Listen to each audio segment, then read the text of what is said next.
Halo teman-teman, kembali lagi di channel saya. Di video kali ini saya akan melakukan unboxing kembali.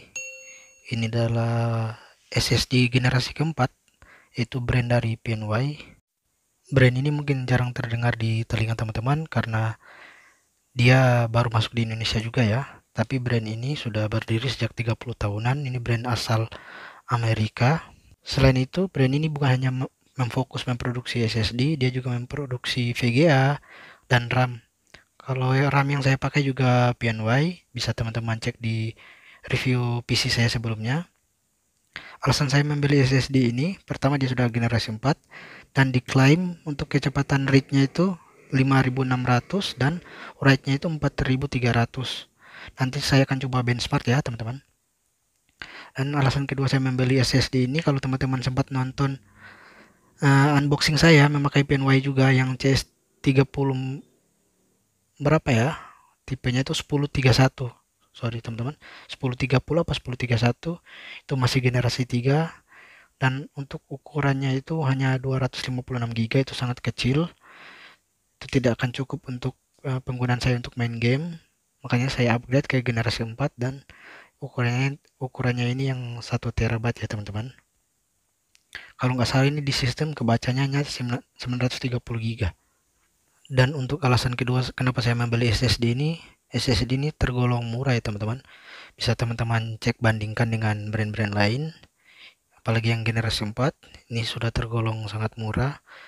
Dan karena saya juga nonton di review Jagat Review, itu mereka membahas tentang SSD ini secara detail, bisa teman-teman tonton.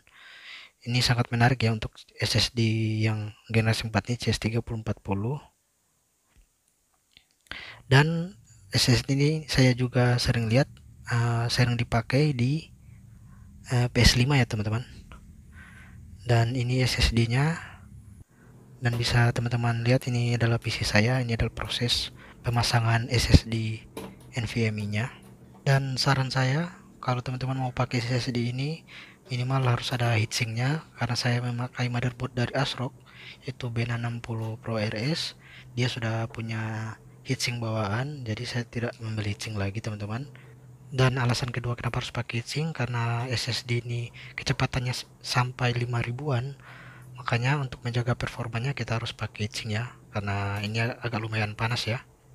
Dan di video kali ini saya juga tidak akan melakukan cloning lagi. Kalau di C1031 itu saya melakukan cloning di Windows 10. Di video kali ini saya tidak akan melakukan cloning karena saya mau hijrah ke Windows 11 ya teman-teman. Dan ini adalah proses pemasangannya. Saya masih melakukan pelepasan VGA saya memakai VGA dari Gigabyte RTX 3060. Bisa teman-teman tonton video saya sebelumnya untuk perakitannya. Dan untuk RAM-nya saya memakai RAM dari PNY yaitu 3200 MHz DDR4. Bisa teman-teman cek, ini juga RAM yang tergolong murah, 1 jutaan ya teman-teman untuk 16 GB nya. Dan mohon maaf jika proses pemasangannya agak lumayan lama karena saya juga masih pemula dalam dunia perakitan.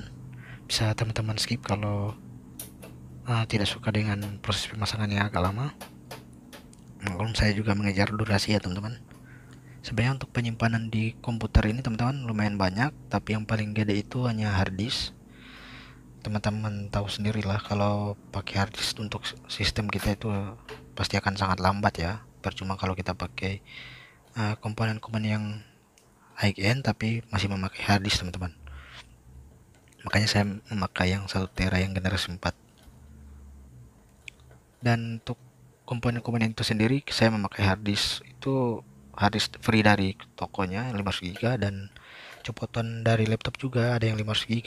Selain itu saya juga ada copotan 2 SSD SATA 3, ada 2 keping 120 GB dan 256 GB ya teman-teman.